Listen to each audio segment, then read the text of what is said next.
Ohayo! My name is Minami Toku and welcome to the last Japan vlog, but not from Japan. As you can see, I'm back home. Well, some things have changed because I got this scarf in Japan.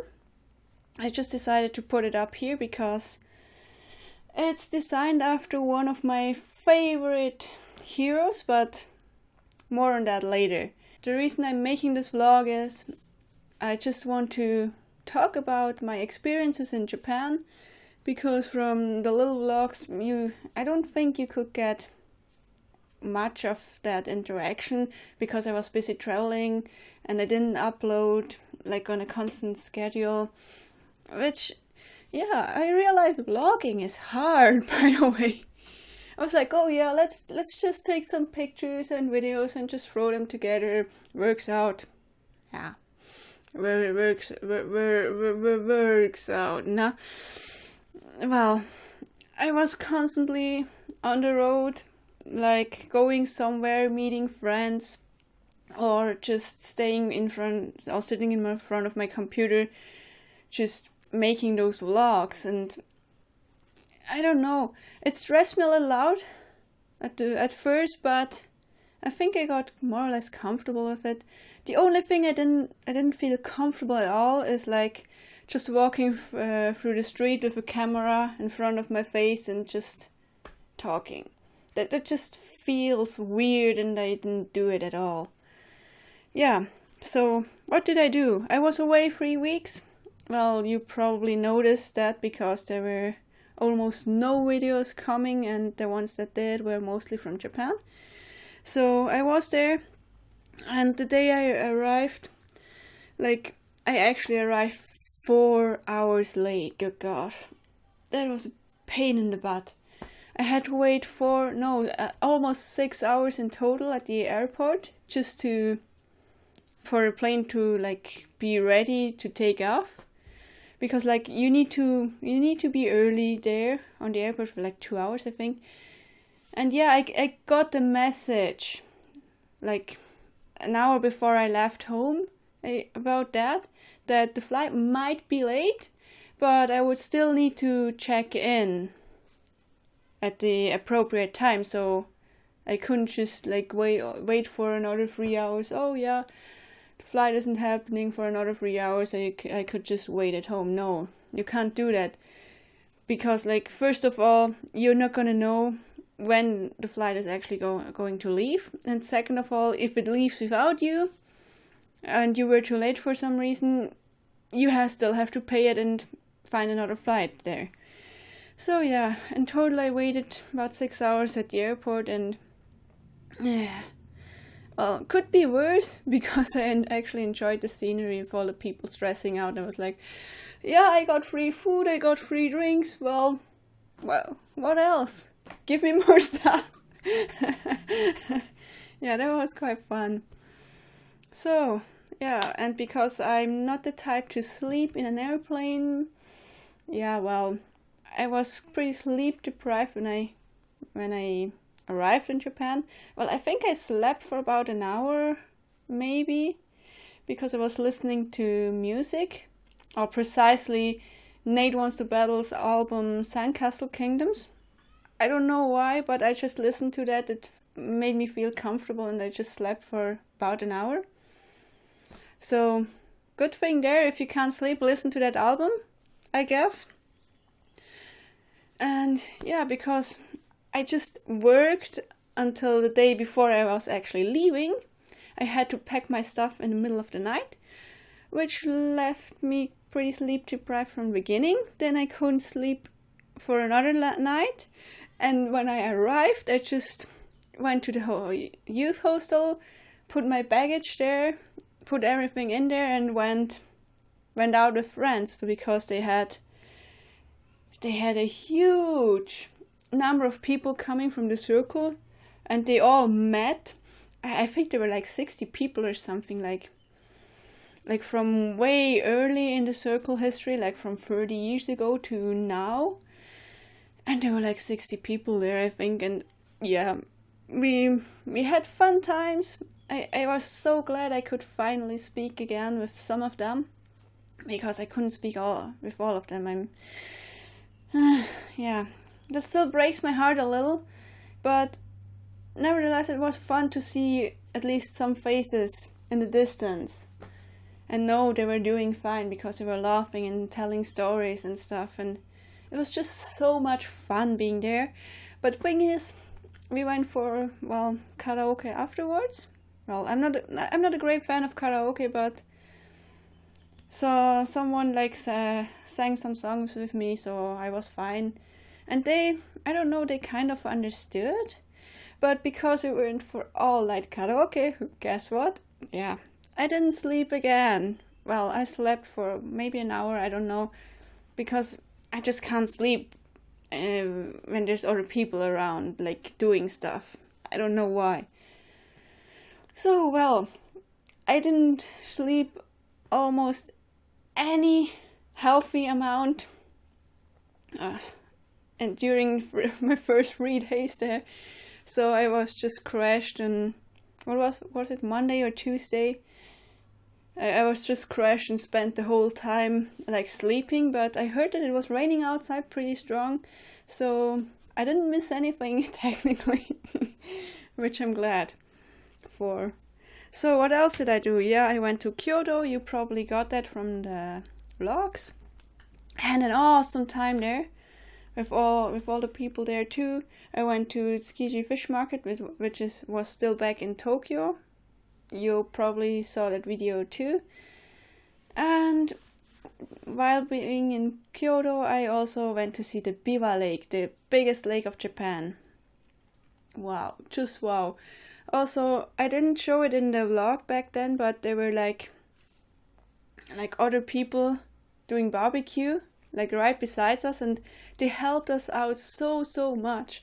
Three-fourths of our group didn't speak Japanese at all, and we just kind of could communicate with each other, and like we were giving them stuff and they gave us stuff, and it was just awesome.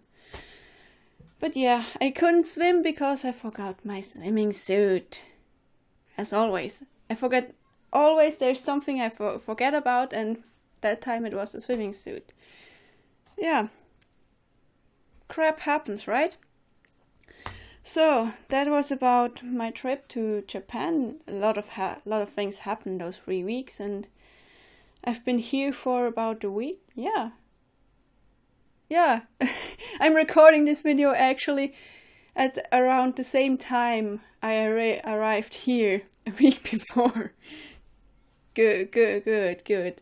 So I've been here for a whole week now.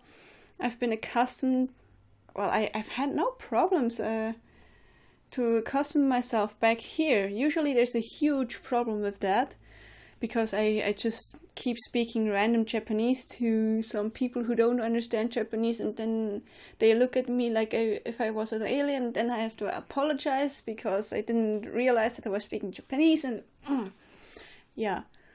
But yeah, work has been great this week, and also it's really hot here. First of all, my room is the hottest room in here, in the whole apartment, and second of all, it might be even hotter than in Japan during the 3 weeks I was there, because like it also feels quite humid in here. But yeah, that's what you get.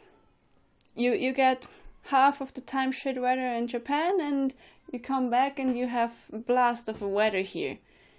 And all the other people seem like to melt away somehow, but I'm quite fine still, because I'm used to that. Especially to the humidity. Most people here, because we don't have that level of humidity here, aren't used to that, and they're like almost dying and melting away. And I'm like, oh well, yeah, it's a little warm. Yeah, it might be hot, but I'm fine. I'm fine. My body got used to it, luckily, with a lot of, let's say, painful memories, because first time I experienced that hot weather in Japan, my body just didn't hold up half of the time until it got used, like after 2 months and stuff. What was quite harsh on my body, but now that I got used to it, I'm glad. So, but enough of me rambling. I want to show you some things, some, let's say, special things I want to show you guys. Not all the stuff I got in Japan, but some of the stuff I got in Japan. First off, this thing here. It was one of the first items I actually bought over there at Nakano Broadway. But because my phone was glitching, I didn't get any good footage at all. I don't know why, because I didn't bring my camera with me, because I thought like, oh, I have a phone that's good for anything basically. And it just kept glitching. Also, my laptop kept glitching the first week, and I didn't know what to do. Thanks, Andrew, by the way, for helping me out and like discussing stuff with me what I could do. Eventually, it worked out, so there's that. But like some footage is just lost. So I got this at Nakano Broadway at Mandalake. I think it's pretty famous. And this is designed after one of my favorite superheroes, Kamen Rider Double. I got a figure here. You might remember him from the Akinator episode. So I didn't get this figure this time. I got this like 2 years ago. Yeah, 2 years ago I got this one. And yeah, you can see the similarity, like green and black, right? Also, it has the fictional brand Windscale written over it. And on the other side, if you turn this thing up like this, yeah, you can see it. It's got the mark for Double, which is awesome. And I just wore the scarf like everywhere I went, because my neck was always cold, and if my neck gets cold, I just my throat starts to hurt, and it just gets bad, trust me. So now that we are in the Kamen Rider section, I want to show off some more. I got this nice little RD figure. Yes, it's double too, but it's only the cyclone half. It's only the green half, see?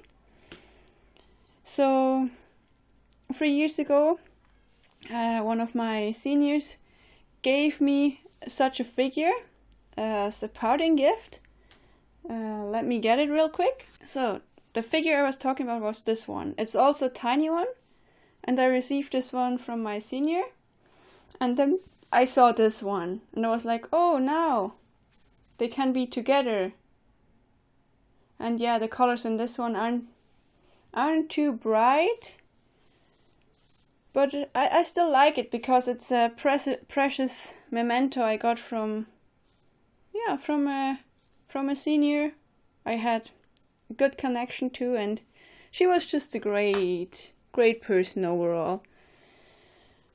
So there are 2 of them now, and they can stay friends forever. Yes. So another thing I got was, this is also from Kamen Rider Double. Would you please stay on, hat? This one. It's Kamen Rider Skull. You can see he has the same belt here. And without the hat. So yeah. This is kind of... I'm not quite sure. It's kind of a mixture between villain and hero. But yeah, I quite like it. And because I got all this, I got probably more or less all the heroes from Kamen Rider Double, except one. It's Ally. And another one of my seniors just told me that there are actually new figures coming out for that season of Kamen Rider. And I was like, oh, I have to get them. And I went to search all over the place. And I finally, I wanted to get another double figure first, like this one, but just like with better colors, a newer model and stuff. But then I saw this guy. Would you please focus? I saw this guy. And it's actually Double's ally, called Kamen Rider Axel. Axel. in Japanese. So I have all the heroes aligned now. Well, I don't have the strongest form of Kamen Rider Axel, so I don't know if I ever walk across its strongest form, I will get it for sure. So I think we are finished with the Kamen Rider stuff. Yep. So let's get on to Gashapon. These little balls. They're called Gashapon, as I said, and it's like a little... You get stuff out of them by chance. I mean, it's like listed on the top of the machine what's in there, what series is in there, and then you can like put, I don't know, they range from 100 yen to 500 yen or even 600 yen. You just put the coins in there, and you have to turn the lever, and then like a little capsule like this comes out. Also, I think that these capsules are like the origins of the Pokeballs from Pokemon, if I remember correctly. So 2 of the items I got out of them, I got very lucky because I saw a Detective Conan one, and I got Shinichi out of them. Out of all people, would you please focus? No, it won't focus, right? There we go. So, out of all people, I got Shinichi, my favorite character. Yay. Also, well, if I would have gone Conan or Ran, it would also be fine. But, like, just... I'm so an unlucky person. Like, you won't believe it. Especially with public transportation, as you just heard with the flights. Also, the flight back had like an hour delay, so every time I'm getting on public transportation, I have a high chance that something is happening. Well, expect the trains and buses in Japan, for some reason. So, the other thing I got out, I want to show you, actually, I got a lot more stuff out of them. Well, not too much, but this is one thing. I saw a Yu-Gi-Oh! Gashapon, and I just had to get it because of all the millennial items were in there. And of course, I had to do it, and I got Yugi's puzzle. There we go. I got Yugi's puzzle, actually.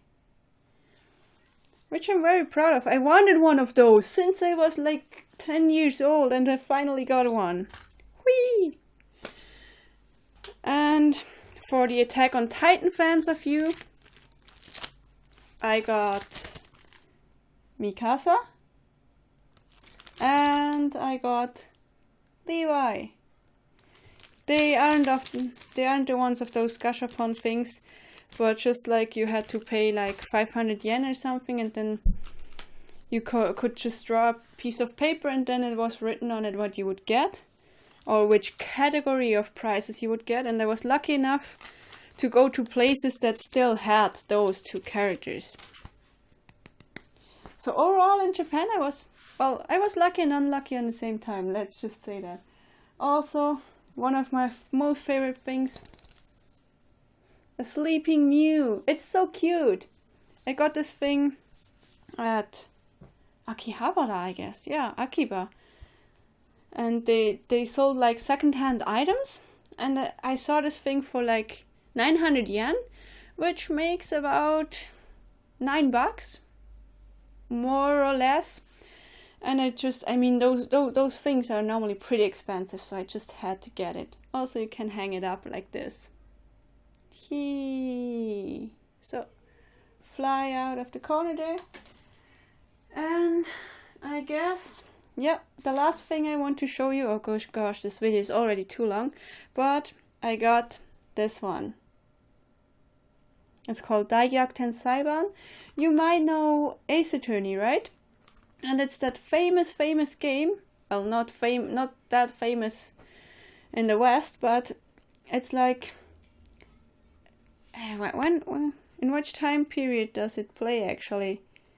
Yeah, I think it plays around 1900, where after Japan opened its borders and like let in some Western influence, and also Sherlock Holmes is said to be in this game. But because it has such a strong Japanese flair to it, they decided against translating it into English and other languages and releasing it here. So that's why I got it over there, because I should be able to, well, read Japanese to some extent, but I'm actually playing it right now, but it's pretty hard stuff, pretty hard Japanese, or not simple Japanese that's coming up there. Also like words that like sound really ancient, that aren't normally in use anymore today, and also some grammar structures that I learned in not in high school. I learned this at some point in university, but it's like just what's yeah, it says 12 years and older, so they would need to have accumulated some knowledge, the player, of like Japanese culture. Well, usually the players are Japanese, so they would know about that more or less, but it's some pretty hard stuff that comes up in this game, so I'm really learning a lot about the language and its structure from that game. So, which is good too, but it's like for just one chapter. I haven't even finished the first chapter yet. Well, also because I didn't have too much time and like only 10 minutes at a time, so that might be it. But so far, I've been loving this game, and I intend to finish it from start to the end. Yeah, I why would I say that? I want to finish it from start to finish. Nice choice of words there. Just stop rambling. Just stop rambling, right? I should stop rambling now. Good. We're on the same page there. So, sorry for making you sit through that video. I don't know how long it's gonna get. I've been recording for like 30 minutes, and I just wanted it to keep a short video about my travels in Japan and just like show you some pieces and keep it to like 10 minutes maybe. I think it's gonna get way longer than that, so sorry, but also thank you very much for listening to me and watching me presenting you stuff you probably don't know about. Yeah, just thank you for being here. If you want to know anything else, leave a comment below, watch the other vlogs. Also let me know what you would like to see of me. More vlogs, more gameplay videos. But well, for now I'm just gonna go with the flow and do whatever idea just strikes my head and gets done first. So, thanks everybody so much for watching this video. I will see you in the next video. Until then, stay true to yourselves. Os.